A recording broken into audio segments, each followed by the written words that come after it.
ದೀಪ ಹಚ್ಚುವುದರ ಮೂಲಕ ಕಾರ್ಯಕ್ರಮವನ್ನು ಪ್ರಾರಂಭಗೊಳ್ಳುವುದು. ಗಾಳಿಯೂ ನಿನ್ನದು ಕನ್ನಡದ ಅತ್ಯಂತ ಜನಪ್ರಿಯ ಕಡಲು ನಿನ್ನದೇ, ಹಡಗು ನಿನ್ನದೇ, ಮುಳುಗದಿರಲಿ ಬದುಕು, ದೀಪವು ನಿನ್ನದೇ, ಗಾಳಿಯು ನಿನ್ನದೇ,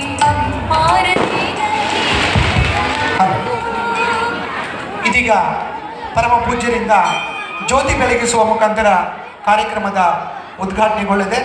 ಅದೇ ರೀತಿಯಾಗಿ ಜಗಜ್ಯೋತಿ ಬಸವೇಶ್ವರರ ಪುತ್ಥಳಿಗೆ ಪುಷ್ಪಾರ್ಚನೆಯನ್ನು ಕೂಡ ಪರಮ ಪೂಜ್ಯರು ಹಾಗೂ ಆಯುಕ್ತರು ಹಾಗೂ ತಾಲೂಕಾ ದಂಡಾಧಿಕಾರಿಗಳು ಪುಷ್ಪಾರ್ಚನೆ ಕೈಯುವ ಮುಖಾಂತರ ಕಾರ್ಯಕ್ರಮವನ್ನು ದೀಪ ಬೆಳಗಿಸುವ ಮುಖಾಂತರ ಈಗ ಕಾರ್ಯಕ್ರಮವನ್ನು ಉದ್ಘಾಟಿಸತಕ್ಕಂತಹ ಪರಮ ಪೂಜ್ಯರಿಗೂ ಹಾಗೂ ಆಯುಕ್ತರಿಗೂ ತಾಲೂಕಾ ದಂಡಾಧಿಕಾರಿಗಳಿಗೂ ತುಂಬ ಹೃದಯದ ಧನ್ಯವಾದಗಳನ್ನು ಅರ್ಪಿಸ್ತಾ ಇದ್ದೇನೆ.